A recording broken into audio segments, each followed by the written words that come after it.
할렐루야. 주님의 은혜와 여러분들의 기도 덕분으로 캄보디아 사역을 잘 마치고 약 한 달 만에 여러분들 다시 뵙게 되어서 감사를 드립니다.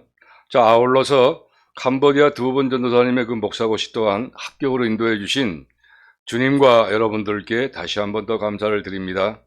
합격했습니다, 여러분들. 여러분들 그 기도 덕분에 또 우리 주님의 그 크신 은혜로 합격을 해서 이제 아마 내년에 이제 또 이제 목사 안수를 받게 되는데 또 계속 더 큰 믿음으로 성장할 수 있도록 여러분들의 기도를 더 해주시면 감사하겠습니다. 자, 오늘 구약 개론 강의는 지난 시간에 이어서 이제 소예언서 12권 중에 그 아모스와 오바다와 또 요나서 세 권을 강의하도록 합니다. 자, 먼저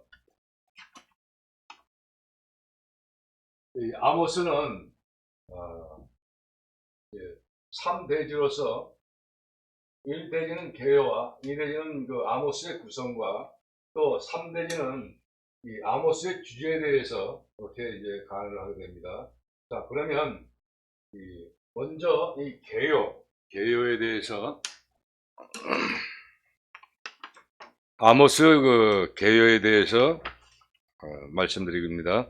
자, 아모스란 말의 뜻은 짐 또는 짐을 진 자를 말하여 또 그는 호세아와 요나 때의 사람으로서 이스라엘에 대해 예언하였습니다. 또 아모스의 문체는 간결하지만 생생하다. 자, 문체가 되어 있죠. 한문으로 되어 있는데 문장의 개성적 특색을 문체라고 그래요. 그 다음에 간결은 간결하다는 것은 간단하면서도 짜임새가 있는 것을 간결이라고 얘기를 해요. 자, 그리고 아모스는 하나님의 일꾼으로서 대표적이며 모범적인 인물입니다. 또 아모스의 메시지는 심판에 관한 것으로서 허영과 자기도취에 빠진 세대에 대한 엄격한 것이었습니다. 자, 여기서 이 허영은 자기 분수에 넘치고 실속이 없이 겉모습뿐인 영화를 얘기해요. 그 다음에 이 자기도치는 스스로에게 황홀하게 빠지는 일을 자기도치라고 해요. 자, 그 다음에 그는 재앙의 예언자였으며 재앙 있죠? 재앙은 뜻하지 아니하게 생긴 불행한 변고 또는 천재지변으로 인한 불행한 사고를 재앙이라고 합니다.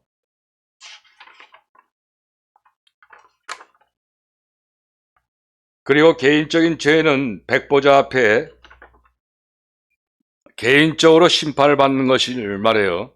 또 아모스는 하나님의 공의를 말하며 목회적 예언을 보여주고 있는 것입니다. 이것이 바로 아모스의 개요입니다. 자, 두 번째, 아모스의 구성에 대해서는 전반부와 후반부로 나눠지는데 아모스는 1장에서 9장까지로 되어 있어요. 그래서 전반부는 1장에서 5장까지를 전반부로서 이 전반부의 초점은 하나님의 심판을 확실하다는 그런 말씀이고, 후반부는 하나님의 심판이 임박했다는 말씀을 초점을 두었어요. 그 다음에 이 9부는 1장에서 2장까지는 불의 심판에 대해서 말씀을 나눴고, 그 다음에 3장에서 5장까지는 타락한 자손들에 대해서, 이스라엘 자손이겠죠. 그 다음에 이 하반부에는 6장에서 7장까지는 화와 경고에 대해서, 화가 있다는 거 말씀하시죠? 화와 경고에 대해서. 그 다음에 8장과 9절에서는 이 거절과 회복에 대해서 구분을 두셨어요. 그 다음에 이 아모스의 표제는 전반부는 네 가지 부분을 나눴는데 1장, 2장에서는 보복에 대해서, 3장, 5장에서는 변호에 대해서, 6장, 7장에 대해서는 이상에 대해서, 8장, 9장에는 승리에 대해서 표제를 나눠 두었고, 전반부는 선포에 대해서, 그 다음에 하반부는 실제 모습에 대해서 이렇게 표제를 나눴다는 것이 바로 구성이 되어 있어요. 그 다음에 이 아모스의 그 장서는 인접 국가, 그러니까 무슨 주위에 아수르나 이런 바벨론이나 이런 국가를 얘기하는 거고, 그 다음에 이 하완부에서는 이스라엘 그 북왕국, 북이스라엘을 얘기하는 거죠. 그 다음에 이 아모스가 기록된 그 기간은 약 10년간 기록이 되어 있어요. 자, BC 760년에서 750년까지. 자, 그리고 이 아모스는 문서 예언자들 중 제일 처음으로 나타난 예언자였어요. 자, 아모스는 예루살렘 남쪽 드고아라는 시골에서 자랐는데 양을 치고 뽕나무를 재배하는 농부였었어요. 농부. 자, 그는 예언자들의 단체에 속하지도 않았고 예언자 가문에 태어난 사람도 아니에요. 다만 시골 사람에게 하나님께서는 소명을 주셔서 베델과 사마리아에 사는 권력자들과 부자들에게 내릴 하나님의 심판을 선포하셨기 때문에 그 일에 나섰던 것이에요. 또 하나님께서 주신 그 사명감에 불타는 아모스는 안전하리라고 스스로 속고 있는 그 개약의 백성의 자기 도취와 물질적 풍부나 정치적 권력을 등대고 낙관하는 사람들을 가차없이 공격하고 단죄했던 것인데, 자, 여기서 낙관이란 말은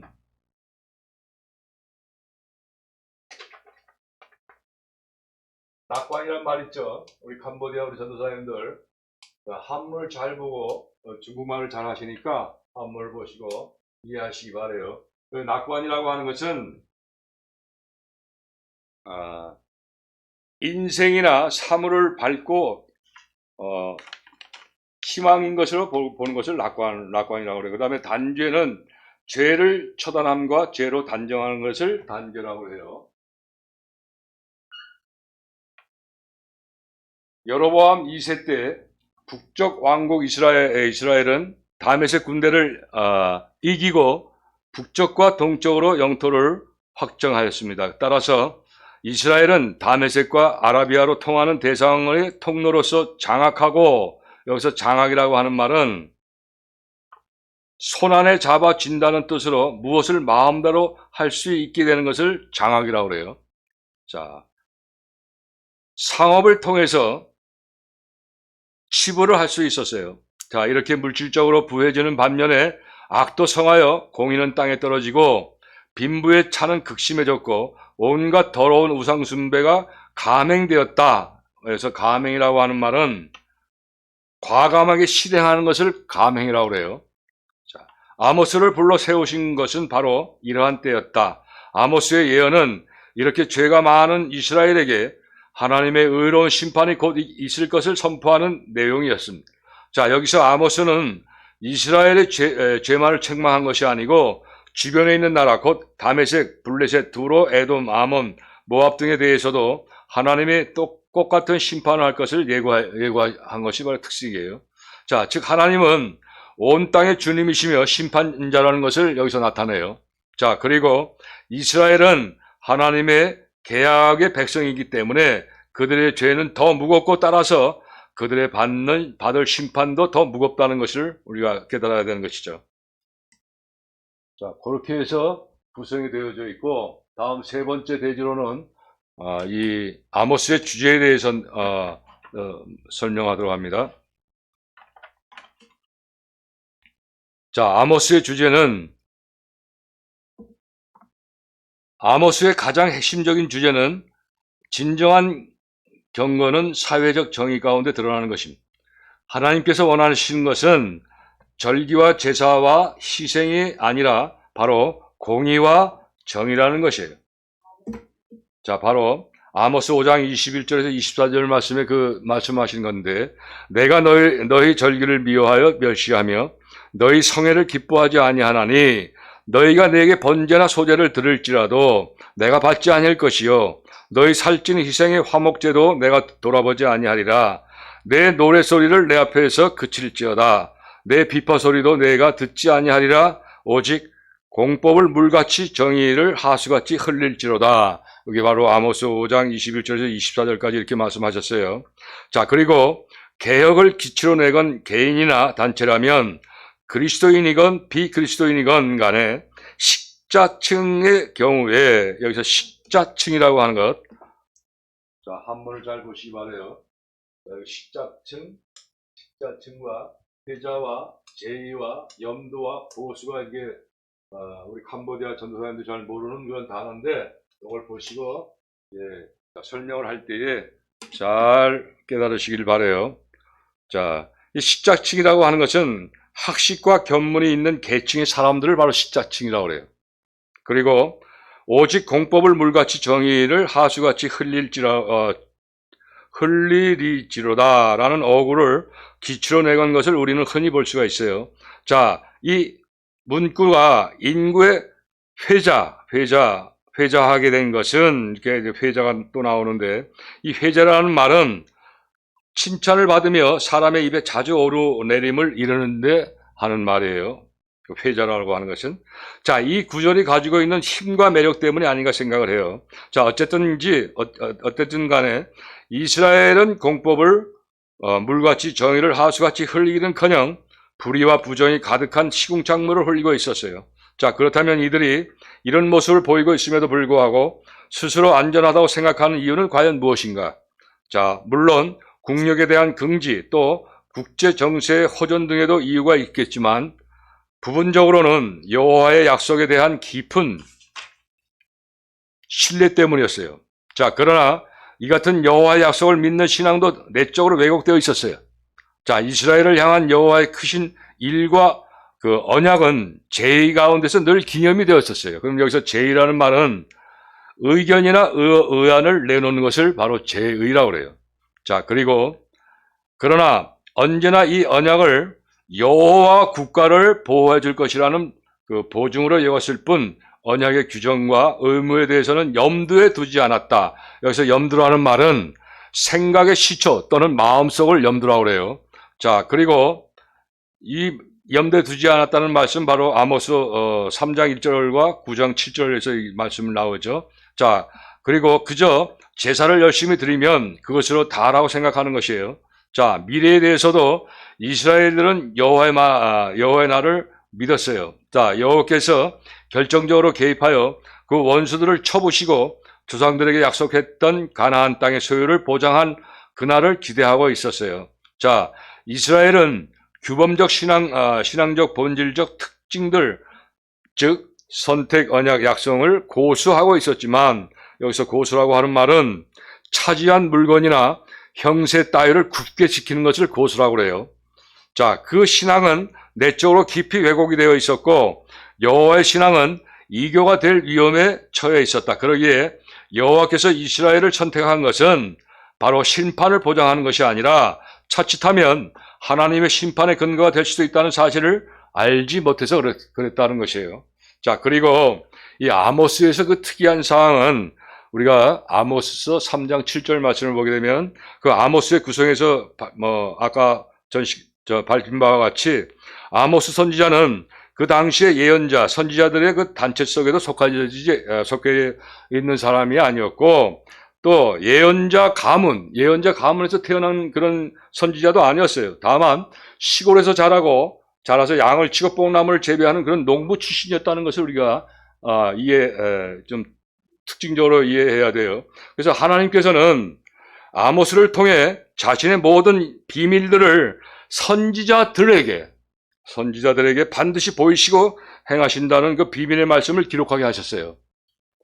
자, 유념하시기 바라요. 바로 이것은 고린도전서 1장 26절 이하의 말씀을 성취하시고 또 오늘날에도 하나님께서는 기름 부음 받은 자들을 통하셔서 사도행전 29장을 계속해서 써나가심을 우리가 깨닫게 돼요. 그러니까 하나님께서는 기름 부음 받은 선지자, 오늘날의 목회자들도 어떤 기름 부은 종들에게는 다 하나님의 비밀을 깨닫게 해주세요. 그래서 이 땅에 우리는 어떤 사람들에 의해서 이게 세워진 모든 것들은 완벽하지가 않은 거예요. 그러니까 계속해서 써나가시는 거예요, 이렇게. 그러니까 선지자들, 기름 부음 받은 자들을 통해서 그것이 아주 특색적인 거예요. 자, 우리 모두 아모스 3장 7절 말씀과 고린도전서 1장 26절에서 29절까지의 말씀을 한번 목사님, 아모스 3장 7절 말씀과 고린도전서 1장 26절에서 29절 말씀을 한번 읽고 넘어가면 이 하나님의 뜻을 우리가 다시 한번 깨달을 수가 있게 돼요. 다시 말씀드리자면 아모스를 통해서 자신의 모든 비밀을 선지자들에게 반드시 보이시고 행하신다는 비밀의 말씀을 기록하셨다는 것은 참 중요한 말씀이에요. 자, 그러면 먼저 이 말씀을 한번 우리가 합독하도록 하죠. 시작. 주 여호와께서는 자기 비밀을 그 종 선지자들에게 보이지 아니하시고는 결코 행하심이 없으리라. 아멘. 다음은 고린도전서 이제 그 말씀을 이제 그 이루시는 말씀인데 이 말씀을 연관되는 말씀이에요. 고린도전서 1장 26절 이하의 말씀을 한번 보시는데 26절에서 29절까지 말씀 한번 화면을 보고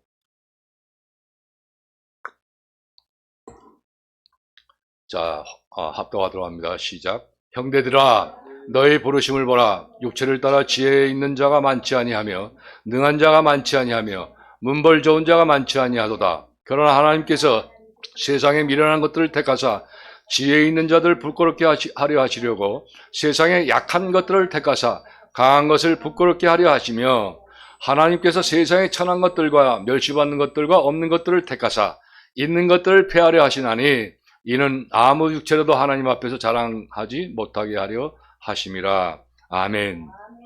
하나님께서는 그 선지자 대열에 끼지 못하고 그 시골에서 그저 양치기나 하고 뽕나무나 재배하는 그 아모스를 기름 부으셔서 이러한 비밀을 알게 하시는 건데, 여러분 이 여호와께서는 이 기름 부은 선지자를 통해서 자기의 비밀을 행함에 있어서 선지자들에게 다 알리신다는 거예요.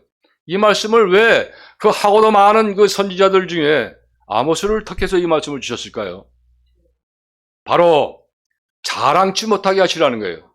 사람은 누구나 그 아무리 정말 최선의 정말 지식을 가지고 학식을 가지고 한 사람이라도 하나님 앞에 자랑할 수가 없어요. 바로 이 말씀 굉장히 중요하신 말씀이니까 항상 인지하시고 우리 신학도들은 공부에 임하시면 좋겠어요. 자, 다음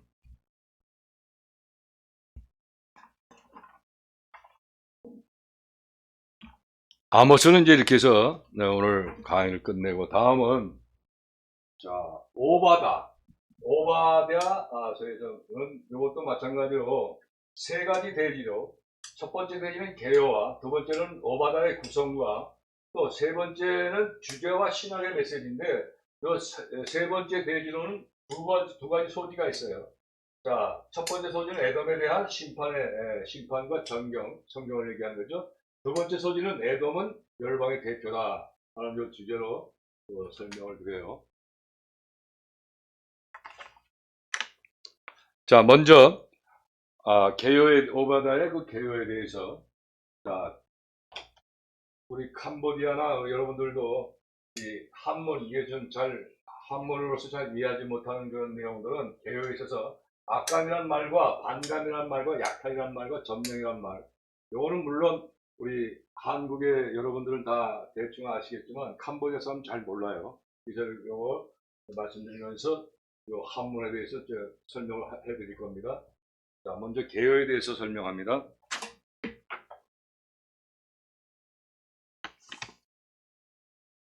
자, 오바댜서는 21절밖에 안 돼요. 21절밖에 안 되는 말씀으로서 구약 성서 중에 제일 작은 책이에요.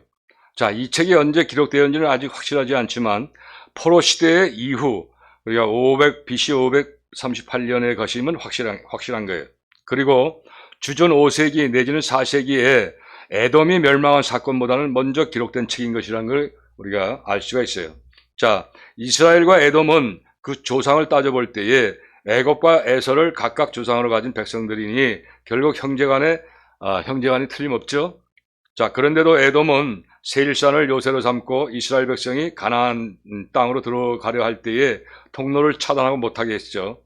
자, 그 후 다윗에게 정복을 당한 일이 있었지만 BC 850년경에 다시 독립하여 했어요. 그리고 이렇게 해서 그 두 나라는 계속 그 악감과 반감을 가져왔어요. 두 나라가. 자, 그러면 여기서 악감이라고 하는 것은 남에게 품는 나쁜 감정을 악감이라고 그래요. 그 다음에 반감이라고 하는 것은 반대하거나 반항하는 감정을 반감이라고 해요. 자, 586년에 이스라엘이 망할 때에 에돔은 손뼉을 쳤어요. 그러니까 이스라엘 자기 그 야곱의 그 후손들이 망한 것 갖다 손뼉을 친 거예요. 에서의 그 후손들이. 자, 심지어는 약탈을 하고, 그러니까 이 에서 후손들이 이스라엘 후손들이 약탈까지 한 거예요. 그리고 여기서 약탈이라고 하는 것은 폭력을 써서 남의 것을 억지로 빼앗는 것을 약탈이라고 그래요. 그러니까 유다 지방 남쪽을 점령하기도 했고, 점령이라고 하는 것은 교전국의 군대가 적국의 영토에 들어가 그 지역을 군사적으로 지배하에 두는 것을 점령이라고 그래요. 이스라엘 피난민들을 잡아다가 정복자에게 넘겨주는 일까지 있었어요. 자, 오바다는 이러한 에돔에 대해서 그들의 승리의 날이 그리 길지 못하는 것과 하나님께서 머지않아 그 나라를 쳐부시리라는 예언을 했습니다. 자, 에돔이 교만하고 인정을 잃었기 때문인데, 오바다는 15절에서 21절에서 열국에 내리실 최후의 심판을 예언하고 야곱의 집은 마침내 시온산 위에 재건되리라는 것을 선포하셨죠. 자, 요게 개요입니다. 다음에 두 번째, 이 오바다의 구성에 대해서. 자, 여기서도 이제 그 이해가 잘 안 되는 낱말인데, 주류가 있고 궁극적이 있고 오만방자한 자가 있어요. 자, 이건 이제 설명하면서 이해하도록 하죠. 자, 구성은 바로 그 세 분야로 구성을 나눴어요. 자, 1절에서 9절까지 한 구성을 나눴고, 10절에서 14절까지, 그 다음에 15절에서 21절까지의 그 부분을 두었어요. 그래서 1절에서 9절까지의 말씀은 바로 에돔의 심판을 하나님이 계시한 내용입니다. 그 다음에 두 번째 구성은 에돔을 심판하는 이유에 대해서, 하나님께서 에돔을 심판하는 이유에 대해서 설명을 했고, 그 다음에 세 번째는 유다의 지위를 회복하는 것에 대해서 구성을 가졌어요. 자, 그럼 요 구성에 대해서 또 설명을 드려요. 자, 구약 성경 가운데 가장 짧은 책인 오바다서는 두 단어가 오바다 이해의 주류를 이루고 있는데, 주류는 사상이나 학술에 주된 경향이나 갈래를 이야기해요. 자, 곧 에돔과 시온이다. 에돔은 이삭의 아들 에서를 가리키며 시온은 그의 동생인 야곱을 가리키고 있어요. 자, 오랜 세월이 흘러 에서에게서 난 자손들은 에돔족을 이루고 요단강 동편에 자리를 잡고 살게 되었고, 야곱의 자손은 이스라엘 민족을 이루게 된 것이죠. 자, 에돔족은 틈만 생기면 이스라엘을 괴롭히곤 했고, 더욱이 그들은 유다를 침략하는 모든 적국을 후원까지 했어요. 후원까지. 자, 이 일이 마카비 시대에 더욱 심했고, 또 서기 70년대 디도에 의해서 예루살렘의 멸망함과 같을 때에 역사의 페이지에서 사라지게 됐죠. 자, 오바다의 묵시는 이 에돔족에 대한 경고와 시온의 궁극적 구원에 대해 말해주고 있다. 궁극적이라고 하는 것은 더할 나위 없는 지경에 도달하는 것을 궁극적이라고 그래요. 자, 오만방자한 자. 그 오만방자한 자는 우리 한국 분들은 잘 이해가 되지만 캄보디아 우리 전도사님들 잘 이해가 안 돼요. 한문을 보고 이해하세요. 자, 무슨 내용이냐면 조심스러워하는데도 조심스러워하는 태도가 없이 건방지거나 거만한 거만한 자를 이야기해요. 자, 오만방자한 자의 파멸과 온순하고 겸손한 자의 구원에 대한 중대한 진리가 실려 있을 뿐만 아니라 더 나아가서는 하나님의 특별한 사랑과 섭리를 보여주고 있다는 것이 바로 오바다의 구성인 것입니다. 자, 다음은 세 번째로 오바다의 주제와 신학적 메시지가 설명을 드릴 텐데, 두 가지 소지로 되어 있어요. 에돔에 대한 심판과 또 에돔에 대한 열방의 대포에 대해서 설명하도록 합니다.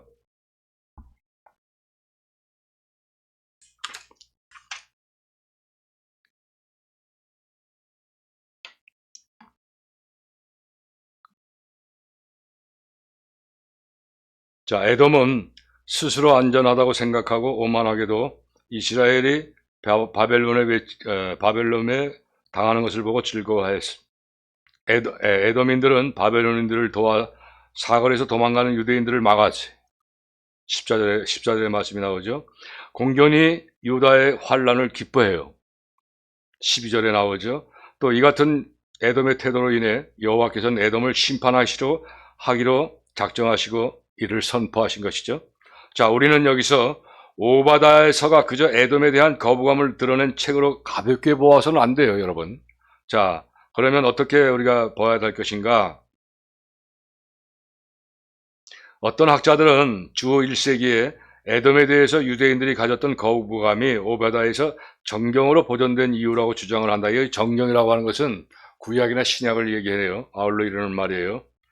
자, 그러나 이러한 견해는 오바다에서가 지닌 신학적 메시지를 경홀히 여긴 데서 기인한 것이다. 경홀히 여긴다는 것은 가볍게 여긴다는 거예요. 자, 열방들에 대한 다른 예언들과 마찬가지로 에돔에 대한 심판의 예언은 주로 이스라엘을 향해 주어진 것이에요. 자, 오바다는 에돔이 직접 가서 이 예언을 하진 않았어요. 자, 설사 이렇게 한들 에돔인들이 귀를 기울이지는 만무한 것이죠. 자, 그렇다면 에돔에 대한 심판의 메시지는 이스라엘에겐 어떤 의미로 들렸는가를 우리가 살펴보아야 해요. 그러니까 두 번째 소지에서 나오죠. 자, 에돔의 열방의 대표성에 대해서 두 번째 소지예요. 자, 유다 백성들은 바벨론 땅에 포로를 잡혀서 살면서 심적으로 영적으로 절망감 속에 빠져 있을 것이에요. 자, 이때 예루살렘과 성전과 제사에서 분리되어 낯선 이국 땅에서 살아가던 유다 포로민들에게 유일한 희망은 하나님의 백성의 회복이었을 거예요. 자, 예레미야나 에스겔 같은 선지자들의 도움으로 이들은 여호와 하나님을 열심히 찾았죠. 그 다음에 하나님의 나라의 회복을 간절히 고대했을 거예요. 자, 그러기에 오바다의 예언은 그들의 기도에 대한 하나님의 응답이었을 것이죠. 자, 이들은 하나님의 공의가 언제 실현됐는지, 또 하나님이 언제 에돔 같은 열방을 심판하실지는 궁금하게 여겼었죠. 자, 그러기에 오바다의 예언은 단지 에돔에만 국한되어서는 아니 되는 것이죠. 아까도 말씀드렸지만, 여기서 에돔은 단지 하나님의 왕국에 이 땅에 건설되는 것을 방해하는 대표적인 세력이기 때문에 그래요. 오늘날에 하나님을 반대하는 세력들을 바로 에돔의 세력이라고 해요. 자, 오늘날도 하나님의 나라를 방해하는 세력들이 하나님의 백성의 고통을 즐거워해요. 그렇죠. 그러나 하나님께서는 하늘의 땅의 통치자이시기 때문에 언젠가는 이 모든 불의를 고치실 때가 반드시 있을 것입니다. 자, 이렇게 해서 요나서에 대한 강의를 마쳤고, 다음 마지막으로 요나서에 대한 것도 이제 세 가지 대지로서 개요와 또 요나서의 구성과 또 요나서의 신학적 메시지에 대해서 설명하도록 합니다. 자, 주제와 개요에 대해서는 전개라는 말과 방관이라는 말과 편협, 요 세 가지 정도가 아마 잘 이해가 안 되리라 생각이 돼서 이걸 이제 개요를 설명하면서 이 낱말의 뜻을 설명할 거예요.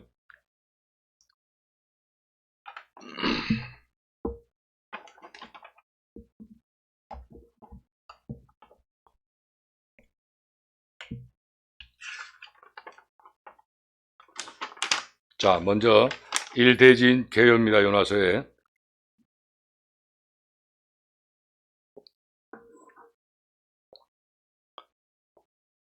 본서가 예언서 가운데 들어있는 이유는 이 책에 예언적인 말씀이 있기 때문이 아니고 이 책이 한 예언자에 대한 이야기를 담고 있는 것이기 때문에 그래요. 자, 열왕기 하 14장 25절에 그의 이름이 나오기도 하죠. 요나라는 이름이 나오기도 해요. 자, 이야기는 다음과 같이 전개가 됩니다. 전개라고 하는 것은 내용을 전진시켜 펴나가는 것을 전개라고 해요.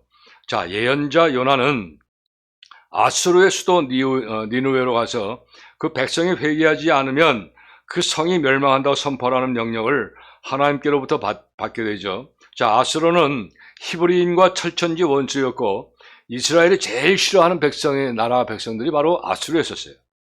그렇기 때문에 이제 그들에게 구원의 기회를 주는 것이 하나님의 뜻이었지만 요나는 하나님의 명령이 못마땅해서 멀리 다른 나라로 배를 타고 달아나다가 바다에서 큰 풍랑을 만나게 되죠. 그래서 이 승객과 선원들은 제비를 뽑아서 그 재난의 책임자로 정하기로 했는데 마침 요나가 거기서 걸려 제비에 뽑히죠. 그래서 바다에 던지게 되고, 자, 바다는 즉시 잔잔해졌고 요나는 하나님이 예비하신 큰 물고기에 삼키어 버리게 되죠. 자, 요나는 고기 뱃속에서 회개하고 물고기는 요나를 마른 땅에 토하여 내죠. 자, 하나님은 다시 요나에게 전과 똑같은 명령을 내리셨어요. 자, 요나는 순종하고 충실하게 임무를 수행합니다. 이번에는 혼났기 때문에. 자, 그 결과 니느웨 사람들이 많이 하나님께 돌아오게 돼요. 회개하고. 자, 하나님의 심판은 니느웨 성에 내리지 않게 되죠. 그에 따라서 회개함에 따라서. 그때 요나는 도리어 기분이 상하고 노하여 죽었으면 좋겠다라고 불평을 하게 됩니다. 자, 여러분, 요나가 왜 이렇게 불평하게 되냐면 과거에 아수르가 이스라엘 땅에 침범을 해가지고 이 부녀자들, 아녀자들을 어떻게 잔인하게 죽였냐면 그 갓난아이들 갖다가 막 돌아가지고 바이트를 막 때리고 이렇게 잔인하게 했어요. 그러니까 요나도 그러한 대대로 내려온 아수르에 대해서 아주 악감정을 갖게 되는 그러한 과거가 있었죠. 그러나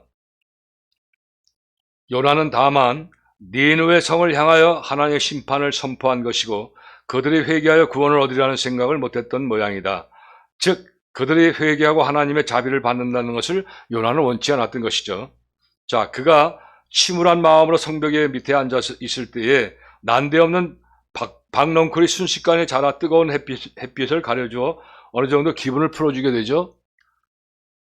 자, 그러나 또 벼랑간 하나님이 또 벌레를 보내셔가지고 박넝쿨을 갈아먹고 시들게 해버리게 되죠. 자, 요나는 다시 짜증을 내며 불평이 쌓이게 되죠. 이때 하나님의 말씀이 나타나죠. 하찮은 박넝쿨 한 그루가 말라버림으로써 외로운 예언자를 그토록 비참한 신세가 되게 했다면 니느웨의 멸망이 그 성에 있는 무수한 애꿎은 백성들에게 고통과 재난을 가져왔다는 것이 과연 아니겠느냐. 하나님의 아가페의 사랑을 또 요나에게 이제 전하신 것이죠. 하나님께서는 그러한 재난에 임할 것을 알고도 방관하실 수가 없었다. 여기서 방관이라고 하는 말은 어떤 일에 직접 나서서 관여하지 않고 곁에서 보기만 하는 것을 방관이라고 해요. 자, 이러한 줄거리의 이야기가 기록되게 된 동기는 포로 시대 이후에 유대 민족이 너무도 편협한 민족주의에 사로잡혀 여기서 편협이라는 것은 한쪽으로 치우쳐서 도량이 좁고 너울지 못한 것을 편협하다라고 하는 것이에요. 자, 그들의 본연의 사명인 보편적 선교에 조금 더 관심을 두지 않기 때문에 그들을 교육하기 위해 위한 것이라고 본다. 즉 이방인들도 구원을 얻어야 하며 그것이 하나님의 뜻이라는 것을 바로 가르치시는 것인데 모든 민족을 하나님께서는 구원하신다는 그런 뜻이죠. 자, 두 번째로 요나의 구성.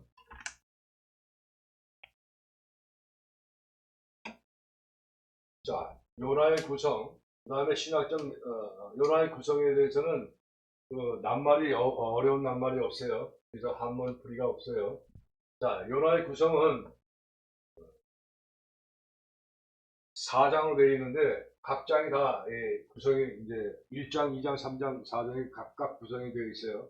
자, 첫 번째는 요나의 불순종에 대해서 1장에 기록되었고, 두 번째는 요나의 고뇌에 대해서 2장에, 그 다음에 세 번째는 3장에서 요나의 선포가 기록되어 있고, 즉 4장에서는 요나의 불에 대한 일단 말씀이 선포되어 있는데, 자, 불순종은 어디서 했느냐? 배 안에서. 자, 요나의 고뇌는 바로 물고기 뱃속에서 3일 동안 있으면서 그 다음에 요나의 선포는 니느웨의 성읍에서 선포를 하죠. 그 다음에 요나의 부는 바로 햇빛에서 하나님이 요나가 그냥 식상해가지고 그 넝굴 밑에 있을 때 그때 햇빛을 나시면서 요나를 깨닫게 해주신 그런 내용이 바로 구성이에요. 자, 요나의 구성이고. 자, 마지막으로, 오늘 강의 마지막으로 요나의 신학적 메시지에 설명을 할 건데, 자, 메시지에서는 좀 어려운 낱말이 있어요. 자, 총화라는 것과 호의적이라는 것과 풍자적 묘사와 지존이라는 뜻과 또 자가당착이라는 것과 편견이라는 것과 계량, 또한 국수주의라는 것을 우리 캄보디아 전도사들 잘 이해가 안 되기 때문에 말씀을 드리면서 설명을 해요.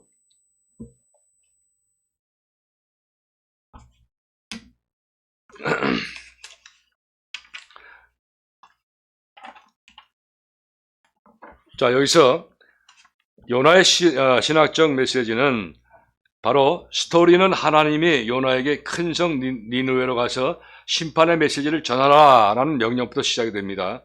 자, 니느웨는 이방 종교의 핵심을 얘기하는 거예요. 이방 종교에 대한 핵심. 자, 이스라엘을 위협하는 군사 대국이에요. 또 이스라엘이 미워하는 모든 것에 총하였다. 여기서 총하라는 말은 특별한 사랑을 받는 사람들을 총하라고 그래요. 자, 하나님께서 요나에게 준 메시지는 심판의 메시지였기에 요나가 신이 나서 이 메시지를 전하라는 하나님의 부름에 응답하려고 기대할 수 있다. 자, 그러나 놀랍게도 요나는 그렇게 하지 않았다. 오히려 하나님을 피해 다시스로 도망을 했죠. 자, 하나님은 동쪽으로 가라고 했지만 요나는 서쪽으로 도망을 쳤고, 더욱이 요나의 도망침은 하나님의 낯을 피하려는 데 목적이 있었어요. 자, 이로 인해 요나는 하나님께서 도망치는 인물의 전형적인 예가 되고 말았다. 자, 1장 4절 6절은 하나님이 내리신 폭풍으로 인해 사공들이 사투를 벌이는 그 모습이 그려지죠. 자, 하나님께서 대풍을 바다 위에 내리시사 사공들이 배를 가볍게 하려고 물건을 바다에 던졌다. 사공들은 각자 자신의 신을 부르며 배를 가볍게 하는 등 사공으로서 역할을 제대로 감당하고 있었다. 반면에 요나는 어떠했던가? 요나는 배 밑층에 내려가서 누워 깊이 잠에 들었죠. 자, 요나가 배 밑바닥에 내려가 잠을 자는 모습을 아무리 보아도 호의적으로 볼 수가 없죠. 자, 여기서 호의적이라고 하는 말은 좋게 생각해 주는 것을 호의적이라고 그래요. 자, 폭풍이 치는 가운데 이방인들은 분주하게 그들의 신에게 기도하는 데에 반해 하나님의 선지자 요나는 잠만 자고 있었어요. 자, 선지자에 대한 기술 가운데 이보다 더 우스꽝스러운 풍자적 묘사는 없을 것이다. 자, 풍자적 묘사는 남의 결점을 다른 것에 빗대어 비웃으면서 언제나 또 언어나 그림 등으로 표현하는 것을 풍자적 묘사라고 그래요. 자, 두려움과 절망 가운데 선장은 요나를 깨웠으며 함께 기도해 줄 것을 요청하였다. 자는 자의 어찌미뇨 일어나서 내 하나님께 구하라. 혹시 하나님이 우리를 생각하사 망하지 않게 하시리라. 요나는 폭풍이라는 문제 앞에서 해결책을 제시하지 못한 채 잠만 자고 있었다. 도움의 원천이신 하나님께 도움을 청하는 것은 문제 해결의 열쇠이다. 이를 선장은 알고 있었다. 이에 하나님께 구하라. 혹시 하나님이 우리를 구하시리라 라고 한 것이었다. 이방인이 선지자에게 가르침을 주고 있는 모습을 우리가 또 보게 되죠. 자, 그러나 그때에도 요나는 자기가 그들의 환란의 원인임을 고백하지 않았다. 이에 사공들이 누구 때문에 재앙이 임했는지 알기 위해 제비를 뽑기로 하자고 제의하였다. 이에 제비가 요나에게 떨어졌다. 제비 뽑기를 통해 자신에게 죄가 있음이 드러나자 비로소 요나는 이를 고백하였고, 그러나 그의 고백에는 풍자적 요소가 강하게 깔려있다. 나는 히브리 사람이여 바다와 육지를 지으신 하늘의 하나님의 여호와를 경외하는 자로다 하고 1장 9절에서 이야기가 나오죠. 자, 바다와 육지를 지으신 전능하신 하나님을 경외하는 자라고 고백하면서 어떻게 그 앞에서 도망치려고 시도할 수가 있었을까? 사공들은 요나의 고백만으로도 요나의 하나님이 바다와 육지를 지으신 하늘의 하나님이심을 알게 된다. 요나는 선지자임에도 불구하고 너무나 부족한 모습을 보임으로써 다른 이들이 요나에 대해 안 것은 기껏해야 그가 하나님의 낯을 피하여 도망하고 있는 자라는 것뿐이다. 그럼에도 불구하고 사공들은 요나를 지존하신 하나님의 선지자로 받들어 자신들이 무엇을 해야 하는지를 물었다. 이에 요나는 자기를 바다에 던지라고 하였다. 자, 여기서 지존이란 말은 임금을 높여서 이르는 말이에요. 자, 그러나 사공들은 즉시 요나를 바다에 던지지 않았다. 사공들은 폭풍 가운데 힘써 노를 지어 스스로를 구하고자 한 점에 생명에 대한 관심을 보였으며 요나를 배 밖으로 던질 때에 하나님의 용서를 구하기도 했다. 어찌되었든 요나를 바다에 던지자 바다가 잔잔해졌고 사공들은 잔잔한 바다를 향해 한 반면 요나는 바닷속 가운데 있었다. 사공들의 기도는 이미 응답되었으나 요나는 이제서야 기도하기를 시작하였다. 이 장은 그 감사의 기도라고 할 수 있다. 자, 흔히 물고기에 삼킨 것은 징벌인 것으로 생각하나 요나의 기도를 보면 이것은 물 가운데서 구원이심을 알 수가 있다. 요나는 자신을 구원하시는 하나님께 감사의 찬송을 드리고 있었다. 그러면서도 니느웨 하나님이 구원에 임하는 것에 대해서는 요나는 탐탁하게 여기지 않았죠. 자, 그렇다면 이 장에서의 요나의 기도는 요나를 하나님의 크신 자비와 구원의 수혜자로 만듦으로써 요나가 후에 하나님의 같은 자비와 구원이 다른 이들에게 베풀어지는 것을 거부한 것이 얼마나 자가당착인 것을 보이는데 기여하고 있었다고 볼 수가 있는데, 자, 여기서 자가당착이라고 하는 것은 같은 사람의 말이나 행동이 앞뒤가 서로 맞지 않냐고 모순이 되는 것을 자가당착이라고 그래요. 누구보다도 요나는 니느웨의 구원을 즐거워해야 했다. 따라서 요나의 회개와 경건은 일시적이었으며 하나님께 굴복하는 것이 자기에게 유익할 때까지는 하나님께 순종하지 않는 위기 신자임을 보여준다. 요나는 하나님께 대한 순종의 삶의 방식이 아니라 위기가 닥칠 때 문제를 해결하는 도피처로 삼는 그런 유의 사람이었다. 자, 이것은 4장에서 가장 분명하게 드러난다. 이것에서 요나의 편견, 자기 확대 등의 하나님의 한없인 자비의 저를 달려 개량되고 있다. 자, 여기서 편견과 개량이라고 하는 말은, 편견은 공정하지 못하고 한쪽으로 치우친 생각을 편견이라고 그래요. 그 다음에 개량이라고 하는 것은 수량을 헤아리는 것을 개량이라고 해요. 자, 요나에게 그늘을 만들어 주었던 식물을 하나님이 제거하시자 요나의 못된 성리가 드러난다. 요나는 사는 것보다 죽는 것이 낫다고 한탄한다. 이에 하나님께서는 요나에게 반문하신다. 내가 10절에서 11절에 말씀하시죠. 내가 이 박농쿨을 아꼈거든 하물며 이 큰 성읍 니느웨에는 좌우를 분별치 못하는 자가 12만여 명이요 육축도 많이 있나니 내가 아끼는 것이 어찌 합당치 아니하냐. 하나님의 사랑을 또 말씀하시죠. 4장 10절에서 11절 말씀에. 자, 요나서의 풍자가 가장 강하게 나타나는 부분이 결론이다. 1장에서 3장에 나타나는 요나의 상은 동정적은 아니지만 그렇다고 전적으로 부정적인 것도 아니다. 스토리의 결론이 요나를 전에 죄들을 회개하게 만듦으로써 영웅적인 주인공으로나 모범적인 인물로 만들 수도 있었다. 그러나 요나를 매우 비호적인 빛으로 조망하며 결론을 맺고 있다. 어린아이로 자기 학대적인 이기주의자로 내버려 두고 있다. 그를 이상화하려는 시도는 보이지 않으며 오히려 요나를 비난하고 있다. 그러나 결론은 기대한 것이고 또 결론으로서 적절한 것이다.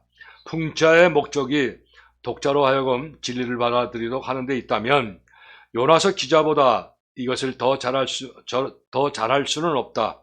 풍자의 공격 대상은 하나님을 이스라엘의 배타적 전유물로 여기고 하나님의 은혜의 보편성을 거부하는 국수주의이다. 자, 국수주의라고 하는 것은 자기 나라의 고유한 역사나 전통 문화 등만 가장 뛰어난 것으로 믿고 있고 다른 나라 민족을 무시하는 주의를 갖다가 국수주의라고 해요. 자, 요나의 근본 문제는 신학적이다. 그는 하나님의 보편적 사랑을 받아 들일 수 없었다. 요나가 처음에 여호와의 명령을 어기고 다시스로 도망친 이유는 주께서 은혜로우시며 자비로우시며 노하기를 더디하시며 인애가 크시사 뜻을 돌이켜 재앙을 내리지 아니하시는 하나님이신 줄 알았기 때문이었다. 요나서 4장 2절 말씀에 있죠. 결국 요나서는 이방인들을 하나님의 분노의 대상으로만 받아들이고 하나님의 구원을 받을 자격이 있는 죄인으로는 보지 않는 신자들의 잘못된 견해를 교정하기 위해 쓰여진 것이 그러한 선지서이다. 그러니까 이것이 바로 신학적 그런 메시지인 것입니다. 자, 이상으로 오늘 강의 12소 예언서 중에 아모스와 오바다와 요나서 세 권의 소 예언서를 마칩니다. 다음 이 시간에는 소 예언서, 미가서와 나훔 그리고 하박궁을 강의할 예정입니다. 많은 시청 바랍니다. 다음 주에 다시 뵙겠습니다.